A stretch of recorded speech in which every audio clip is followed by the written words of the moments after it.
अस्सलाम वालेकुम दोस्तों, कैसे हैं सब? उम्मीद है खैरियत से होंगे। तो दोस्तों, आज हम बात करेंगे एक ऐसी कंपनी के बारे में जो कभी मोबाइल फोन्स की दुनिया पर हुक्मरानी करती थी, लेकिन चंद ही सालों में अपनी साख, मार्केट और इज्जत को खो बैठी। जी हाँ दोस्तों, आज हम बात करेंगे नोकिया कंपनी के बारे में और जानेंगे नोकिया कंपनी की दिलचस्प तारीख और इसका अरूजो जवाल, यानी किस तरह एक छोटी कंपनी ने आलमी मार्केट को फतह किया और फिर कैसे वक्त के साथ चलने में नाकामी ने इसका तख्त उलट दिया। जानने के लिए वीडियो को एंड तक देखें और जिन्होंने मेरा चैनल सब्सक्राइब नहीं किया वो ज़रूर करें, ताकि इसी तरह हिस्ट्री से मुतल्लिक आपके नॉलेज में इजाफा होता रहे। तो चलिए दोस्तों, वीडियो शुरू करते हैं।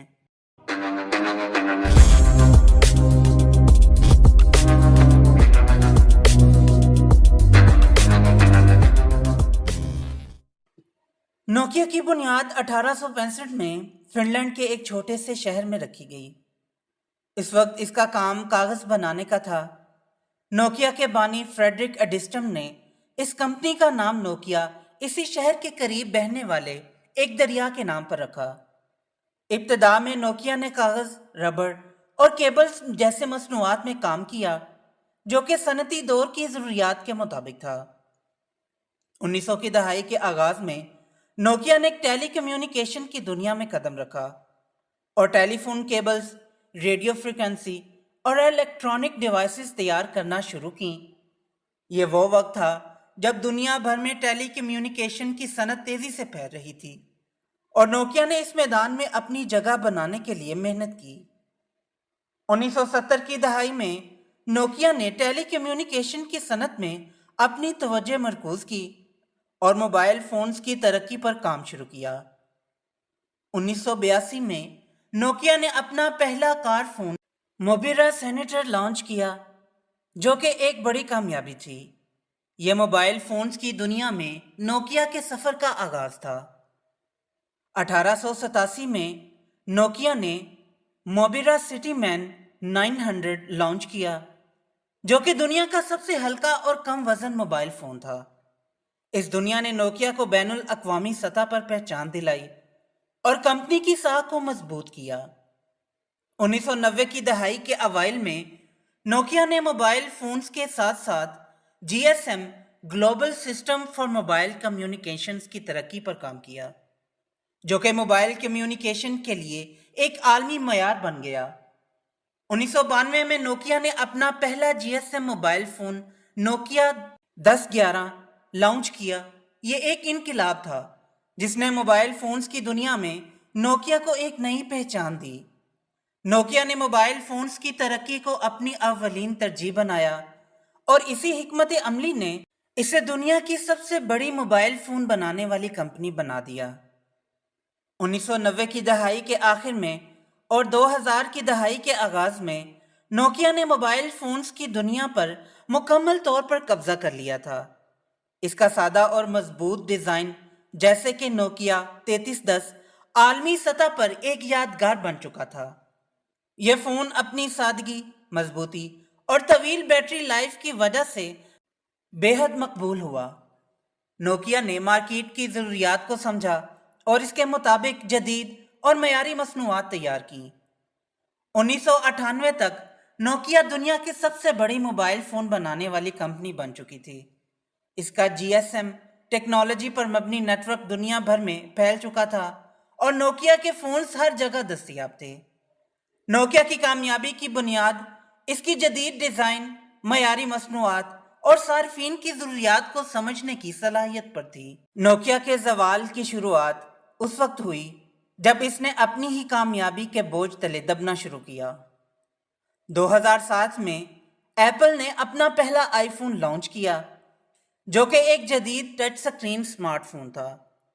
आईफोन ने मोबाइल फोन्स की दुनिया में एक इनकलाबी तब्दीली लाई और सार्फिन के लिए एक नई किस्म का तजुर्बा फराहम किया। इस दौरान नोकिया ने सैम्बियन ऑपरेटिंग सिस्टम पर इसरार किया, जबकि एंड्रॉयड और आईओएस जदीद ऑपरेटिंग सिस्टम मार्केट में तेजी से फैल रही थी। نوکیا کے ایگزیکٹو نے اسمارٹ فونز کے جدید رجحانات کو نظر انداز کیا اور اپنی پرانی حکمت عملی پر قائم رہی۔ نوکیا کی قیادت نے کئی اہم موقع پر غلط فیصلے کیے اور نئی ٹیکنالوجی کو قبول کرنے میں تاخیر کی۔ جب مارکیٹ میں اسمارٹ فونز کا دور آیا، نوکیا کے ایگزیکٹوز نے اس نئے رجحانات کو سنجیدگی سے نہیں لیا۔ انہوں نے سیمبین آپریٹنگ سسٹم کو جدید ٹچ سکرین اور انٹرنیٹ کی صلاحیتوں کے مطابق ڈھالنے میں ناکامی کا مظاہرہ کیا۔ 2011 میں نوکیا نے مائکروسافٹ کے ساتھ شراکت داری کی اور اپنے فونز میں ونڈوز فون آپریٹنگ سسٹم کا استعمال شروع کیا۔ یہ ایک بڑا فیصلہ تھا، لیکن بدقسمتی سے یہ حکمت عملی بھی ناکام ہو گئی۔ ونڈوز فون مارکیٹ میں کوئی خاص مقام حاصل نہیں کر سکا اور نوکیا کا زوال تیز ہوتا گیا۔ 2013 میں نوکیا نے اپنے موبائل فونز بزنس کو مائکروسافٹ کو فروخت کر دیا، جو کہ نوکیا کے زوال کا آخری باب تھا۔ مائکروسافٹ بھی نوکیا کے موبائل بزنس کو کامیابی سے آگے نہ لے جا سکا اور 2016 میں اس نے نوکیا کے موبائل بزنس کو بند کر دیا۔ یہ ایک بڑی شکست تھی جس نے نوکیا کو موبائل فون کی دنیا سے تقریباً باہر کر دیا۔ نوکیا کی زوال کی کہانی ایک عبرت ناک داستان ہے جو یہ بتاتی ہے کہ اگر آپ وقت کے ساتھ نہیں چل سکتے تو کامیابی کی بلندیاں بھی آپ کو زوال سے نہیں بچا سکتی۔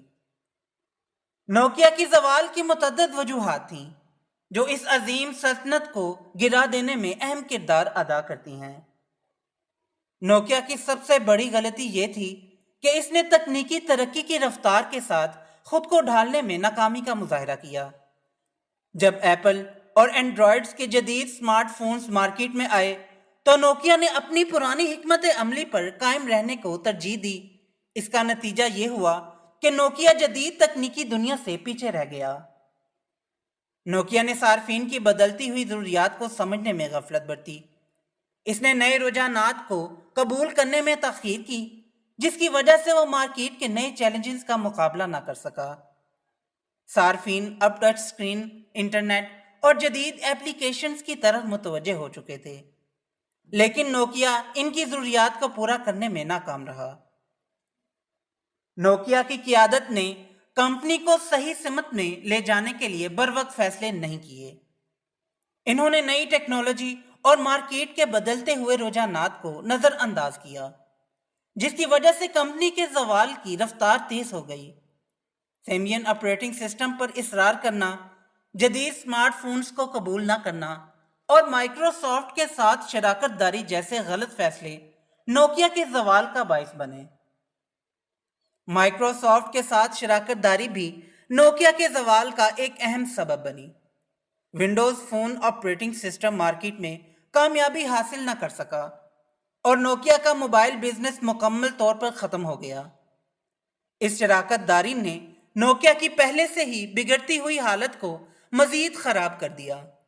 نوکیا کی کہانی ایک زبردست سبق ہے جو ہمیں یہ بتاتا ہے کہ کامیابی کا تسلسل قائم رکھنے کے لیے ضروری ہے کہ آپ ہمیشہ نئے رجحانات اور تکنیکی ترقی کے ساتھ خود کو ہم آہنگ رکھیں۔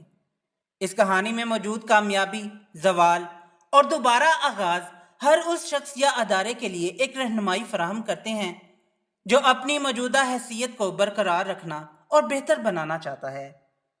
کامیابی کو ہمیشہ ترقی، جدت اور صارفین کی ضروریات کے مطابق خود کو ڈھالنے سے ہی برقرار رکھا جا سکتا ہے۔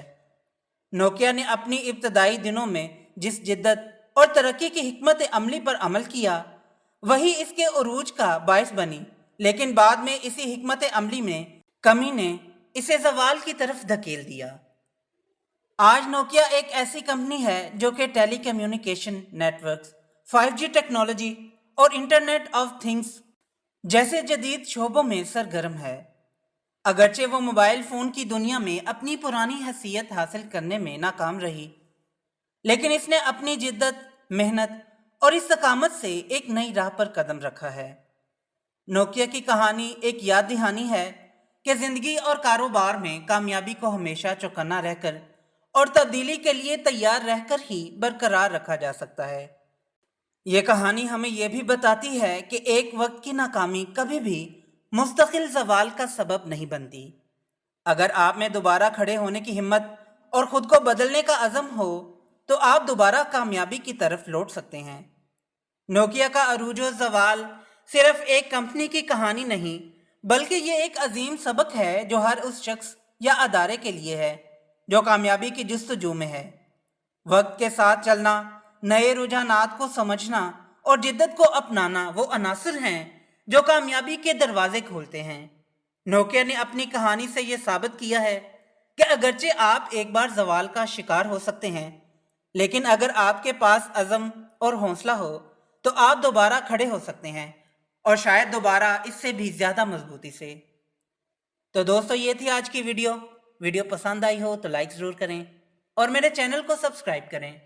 फिर मिलते हैं एक नई वीडियो के साथ, तब तक के लिए इजाज़त दें। अल्लाह हाफिज़।